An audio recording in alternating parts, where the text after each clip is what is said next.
नमस्कार, आप देख रहे हैं इंडिया टीवी। आपके साथ मैं हूं पंकज भार्गव। मोदी को हटाने के लिए इस बार नई स्ट्रेटेजी ढूंढी गई है। नरेंद्र मोदी की पार्टी विरोधी पार्टियों पर बहुत बड़ा आरोप लगा रही है। आरोप यह है कि मणिपुर का वीडियो छिपा कर रखा गया था। 78 दिन पुराना वीडियो कुछ सिलेक्टेड नेताओं के मोबाइल में था, लेकिन संसद सत्र का इंतजार किया गया। सच यह है या यह फिर सच है कि मणिपुर में इंटरनेट था ही नहीं तो वीडियो बाहर आता कैसे?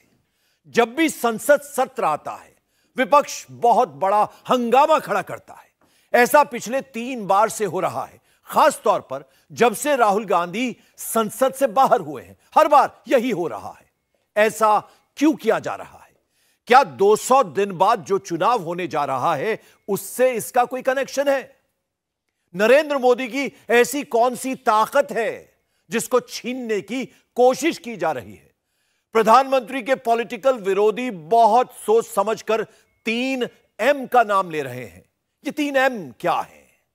बेंगलोर वाली मीटिंग से निकलने के बाद राहुल गांधी, प्रियंका गांधी, ममता बनर्जी, मल्लिकार्जुन खड़गे, अरविंद केजरीवाल, उद्धव ठाकरे, सब यही 3 M बार बार कह रहे हैं।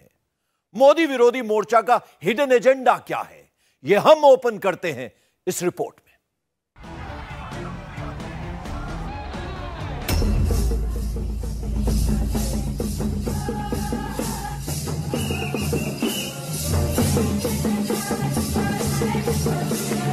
कभी सपने में नहीं सोचे थे कि हम पक्का मकान पे रहेंगे।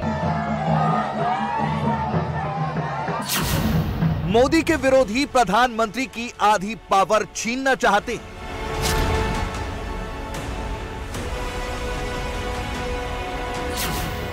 नरेंद्र मोदी का आधा वोट बैंक टारगेट पर आ गया। कैसे?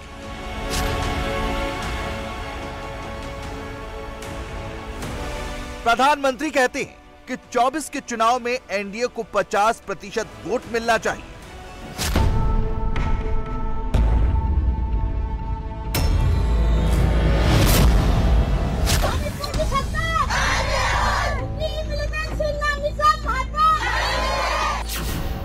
मोदी के कट्टर दुश्मनों ने मोदी को 25% पर रोकने का प्लान बनाया।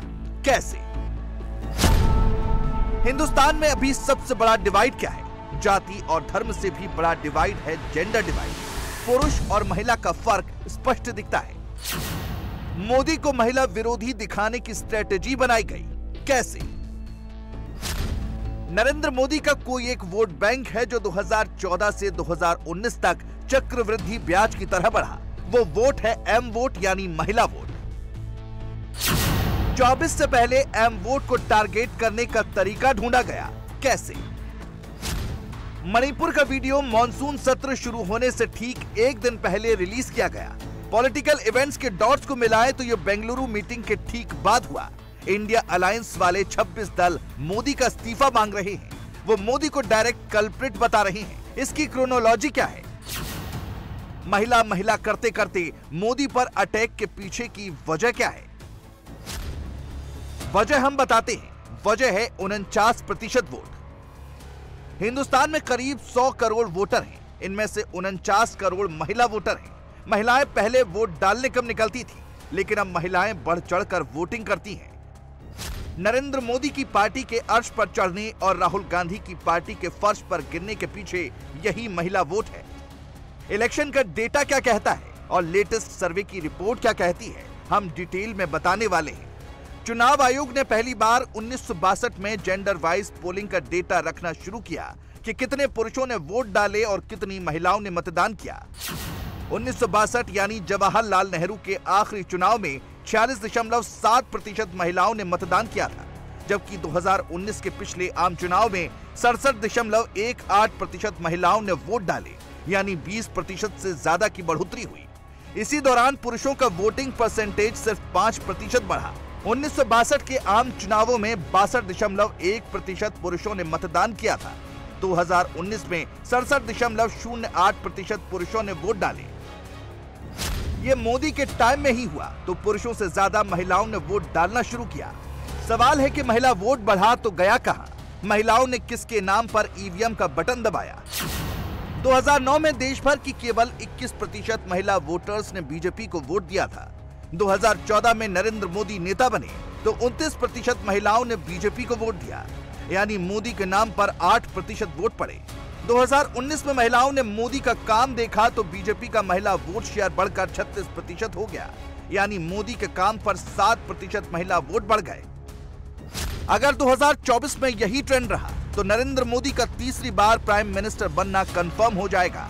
विरोधी ये बात समझते हैं, इसीलिए वो सबसे पहले मोदी के महिला वोट बैंक को काटना चाहते हैं। महिला वोट अगर मोदी से अलग हो गया तो 2024 में मोदी को हराना इजी हो जाएगा। एम वोट को मोदी से छीनने के लिए 3 एम को हथियार बनाया गया। First M Manipur, second M महंगाई और थर्ड एम मुसलमान। अभी मणिपुर का मैटर सबसे हॉट है, इसीलिए मोदी के विरोधी पॉलिटिकल डिबेट का सारा फोकस मणिपुर की तरफ रखना चाहते हैं।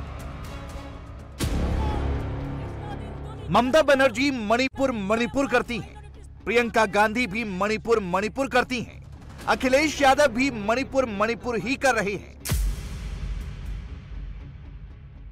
अगर मणिपुर की घटना हुई है तो आरएसएस की जो नफरत फैलाने की राजनीति है, आरएसएस की जो बांट करके राज करने की जो नीति है और भारतीय जनता पार्टी की वोट की राजनीति की वजह से मणिपुर में ऐसी घटना हुई जहां महिलाओं को इस तरीके से घुमाया गया।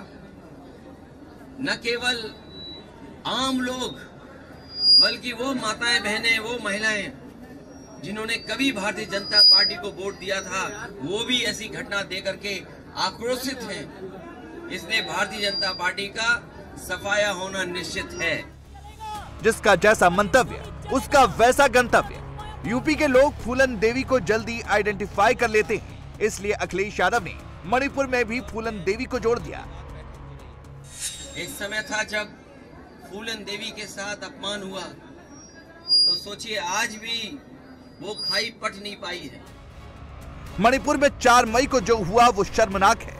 77 दिन बाद उस पर हो रही पॉलिटिक्स उससे भी शर्मनाक है। बंगाल के मालदा में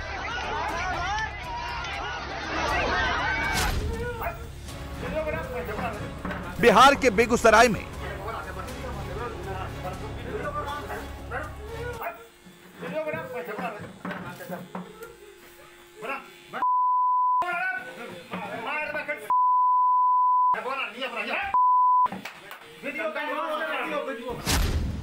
राजस्थान में लगभग वैसी ही घटनाएं हो रही हैं जैसा मणिपुर में हुआ, लेकिन नैरेटिव बिल्कुल अलग है क्योंकि मणिपुर में मोदी की पार्टी की सरकार है। पश्चिम बंगाल मालदा जिला में किस प्रकार से 2 दलित महिलाओं को बेरहमी से न सिर्फ मारा गया बल्कि उनको वस्त्रहीन किया गया, इस पर भी कांग्रेस की चुप्पी इसलिए है क्योंकि वो टीएमसी के साथ सत्ता के गठबंधन में लिप्त हैं। कांग्रेस सच सुनना नहीं चाहती, कांग्रेस सच को स्वीकार नहीं करना चाहती और बंगाल में जो खून का खेल हो रहा है वो कांग्रेस सत्ता के लालच में देखना नहीं चाह रही। देश की किसी भी बेटी के साथ कुछ गलत हो तो उसका कंपैरिजन नहीं करना चाहिए, लेकिन कंपैरिजन हो रहा है। बीजेपी कहती है कि मणिपुर ही क्यों देखते हो, बंगाल भी देखो, बिहार भी देखो, राजस्थान भी देखो। बंगाल के हावड़ा में पंचायत चुनाव के दिन बीजेपी की एक महिला कैंडिडेट के कपड़े फाड़ दिए गए। मालदा में भी ऐसी ही घटना हुई। पहले वीडियो नहीं था, अब वीडियो भी आ गया है। एफआईआर रजिस्टर्ड है, लेकिन ममता की महिला कल्याण विभाग की मंत्री शशि पांजा ने इसे चोरी की मामूली घटना बताकर पल्ला झाड़ने की कोशिश की। तो दुकानदारी करते हैं, तो एक लोकल बड़े एक विलेज में है पकवाहट में, तो वहाँ पे चोरी वगैरह हुई। अब चोर जो थे 2 लेडीज, उनको पकड़ लिए, जो पकड़े वो भी लेडीज है। छीना झपटी हुई, बेचारे सभी गरीब है।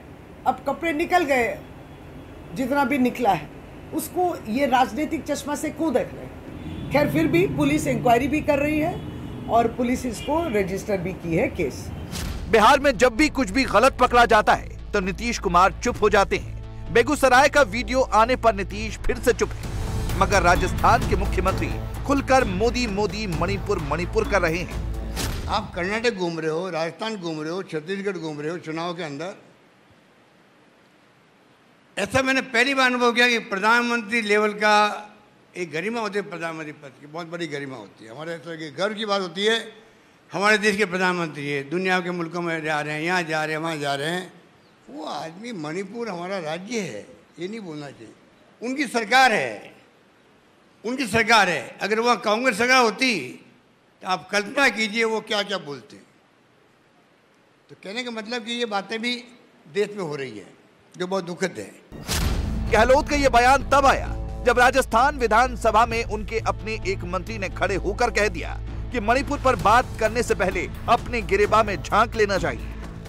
ये राजस्थान में जिस तरीके से अत्याचार बढ़े हैं महिलाओं के ऊपर, मणिपुर के बजाय हमें अपने गिरेबान में झांकना है। मंत्री राजेंद्र गुढ़ा ने जुबान खोली तो गहलोत ने उनका मंत्री पद छीन लिया। मगर गुढ़ा अकेले नहीं है। गहलोत के एक और मंत्री शांति धारीवाल कह चुके हैं कि राजस्थान मर्दों का प्रदेश है, बलात्कार की घटनाएं तो होंगी ही। राजस्थान तो मर्दों का प्रदेश रहा है यार, अब उसका क्या करें। ये है, राजस्थान तो मर्दों का प्रदेश रहा है यार, अब उसका क्या करें। ये है। अब जादूगर का जादू देखिए। राजेंद्र गुढ़ा के बयान पर सफाई देने के लिए शांति धारीवाल कैमरे पर भेजे गए। आखिर वो उनको कुछ तो कहेंगे, वो तो कानून की बात करने लग गए कि साहब कानून व्यवस्था बिगड़ रही है। अरे तो चारों तरफ माहौल आजकल तो वैसे भी देखा जाए तो गुंडागर्दी का माहौल तो है, क्या समझा। फिर भी जितना कंट्रोल यहाँ पर होता है उतना कंट्रोल किसी दूसरी स्टेट में होता है क्या। तो उनका तो जो है दिमाग पहले से ही कांग्रेस के खिलाफ हो चुका था, इसलिए वो इस तरीके की बात कर रहे हैं। कोई नई बात नहीं है उनने जो कही हो, तो कोई नई बात नहीं है। अपनी चलनी में 36 छेद, लेकिन फलाने जी के सूप से पानी गिरता है। मणिपुर के मुद्दे पर फिलहाल यही चल रहा है, जहां करौली में दलित युवती के साथ गैंग रेप करके एसिड फेंक के उसको मार दिया जाता है। अब प्रधानमंत्री जी ने कहा था कि महिलाओं पर अपराध की घटनाओं पे राज्यों को कड़े कदम उठाने चाहिए, और सोनिया जी और राहुल गांधी जी के आदेश पर मुख्यमंत्री अशोक गहलोत जी ने कड़े कदम उठाए और अपने ही एक मंत्री को बर्खास्त कर दिया। सवाल यह है कि क्या विरोधी दलों के नेता मोदी का महिला वोट बैंक छीन लेंगे, और क्या मणिपुर इसका ट्रिगर बनेगा। सबसे पहले यह समझना होगा कि मोदी का महिला वोट बैंक बना कैसे। यह वोट बैंक बनना शुरू हुआ जनधन खाते से। मोदी ने पहले खाता खुलवाया, फिर प्रधानमंत्री उसमें पैसे डालने लगे। घर चलाने के लिए फ्री का राशन आने लगा, राशन पकाने के लिए फ्री का गैस सिलेंडर मिला। मोदी ने महिलाओं को घर बनवा कर दिया, इज्जत के लिए घर में शौचालय बना कर दिया। प्रधानमंत्री ने जितने घर बनवाए उसमें से 68% घरों की चाबी घर की महिला को दी और रजिस्ट्री भी महिला के नाम पर कराई। हर घर नल से जल आपको छोटी योजना लगती होगी, लेकिन इसका असर कितना बड़ा है ये बात किसी गांव की महिला से पूछिए। मोदी से महिलाओं को डायरेक्ट बेनिफिट ट्रांसफर होता है, इसीलिए मोदी को डायरेक्ट वोट ट्रांसफर होता है। हम आपको एक लेटेस्ट सर्वे दिखाते हैं। हमने देश भर की महिलाओं से पूछा कि मोदी राज में घर कैसा चल रहा है, घर चलाना अभी आसान है या मोदी से पहले आसान था। जवाब में 36% महिलाओं ने कहा मोदी राज में घर चलाना आसान है। 39% महिलाओं ने कहा कि घर चलाना पहले जैसा ही है। सिर्फ 21% महिलाओं ने माना कि मोदी राज में घर चलाना मुश्किल हुआ है। हमने महिलाओं से एक और सवाल पूछा, क्या मोदी राज में पैसा आया। 42% महिलाओं ने कहा घर में पैसा आया है। 47% महिलाओं ने कहा सब कुछ पहले जैसा है। सिर्फ 9% महिलाएं कहती हैं कि मोदी राज में पैसे नहीं आ रहे। पिछले 9 साल में महिला वोट मोदी के लिए एक तरह का फिक्स डिपॉजिट बन गया है। अगर राज्य में भी बीजेपी की सरकार हो, लॉ एंड ऑर्डर योगी जैसा सख्त हो, तो महिला वोट पर मोदी इफेक्ट 4 गुना बढ़ जाता है। इसका सबसे बड़ा सर्वे उत्तर प्रदेश के चुनाव में हुआ था। 2022 के उत्तर प्रदेश चुनाव में बीजेपी को समाजवादी पार्टी से 18% अधिक महिला वोट मिले, जबकि पुरुषों के वोट को देखें तो सपा के मुकाबले बीजेपी की लीड 5% ही थी। मोदी का शासन और योगी का अनुशासन, यूपी की महिलाओं को यह जोड़ी हिट लगती है, इसीलिए चुनाव में दबादब वोट पड़ते हैं। उत्तर प्रदेश का चुनावी इतिहास रहा है, जिस पार्टी को महिला वोट मिल गए सत्ता उसी को मिलती है। यही ट्रेंड अब दिल्ली में चलता है। 2019 में नरेंद्र मोदी को पूरे देश में 36% महिला वोट मिले, राहुल गांधी को 19% महिला वोट मिले। 17% का ये गैप 2024 में बढ़ेगा तो मोदी की जीत 2019 से भी प्रचंड होगी। यूपी जैसे राज्यों में महिला वोटर के बीच मणिपुर का नैरेटिव बहुत लंबा नहीं चल सकता, इसलिए मोदी के विरोधी इसमें दूसरा एम यानी महंगाई जोड़ देते हैं। प्रियंका गांधी वाड्रा ने मध्य प्रदेश के ग्वालियर में रैली की तो ग्वालियर के महाराजा ज्योतिरादित्य सिंधिया के बारे में 15 सेकंड बोली, लेकिन महंगाई पर 15 मिनट का भाषण दे दिया।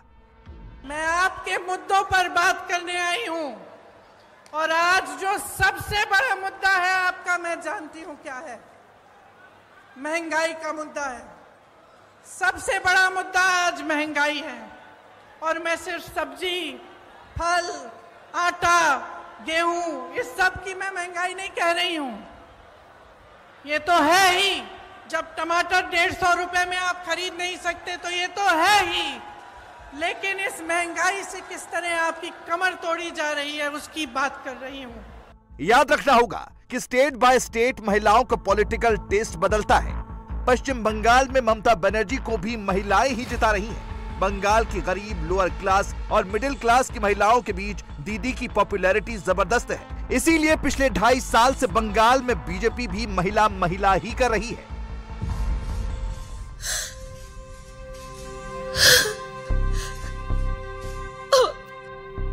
हम लोग भी महिला है, हम लोग भी चाहते हैं कि हमारा बेटियों लोग को बचा ले।